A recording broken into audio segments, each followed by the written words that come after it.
دا د غنمو وږي دي جي د دانې اصلات پکې نشته عذاب دی تل چاپېره د ګلۍ دا رشې ولاړې دي تخمونه نشته پیاز برباد ټماټر برباد د انسانانو سر ته خیر دی نور هر څه تباه دي. السلام علیکم، زه یم ستاسو ورور عبید خان. ملګرو په باجوړ کې ګلۍ څومره نقصان کړی نو ویډیو مکمل وګورئ او مخکې د ملګرو سره هم شریکه کړئ. نو راځئ دا ویډیو لږه شانتي ګورو. دا د باجوړ ایجنسۍ بارډر دی د افغانستان څپوله لګېدلې ګرانو مینهوالو دا غنم چې دی واګې پسې پرې نه خوړه ورشه لکه دوه لکړ راوشو کوه او جي دا بس عذاب رالی یو طرف ته د باچانو د در په عذاب دی تروړه غوړو ډبه چای چیني عذاب دی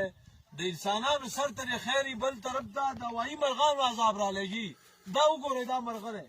دا بالکل جی مرغه دی دا هوایي مرغه دی دې ته وایي جوړیان دا د افغانستان د روس د انډیا د سپین نه به راځي د هانګ کانګ نه به راځي دا د غنمو وږي دي جي د دانې اصلات پکې نشته عذاب دی تل چاپېره د ګلۍ دا رشې ولاړې دي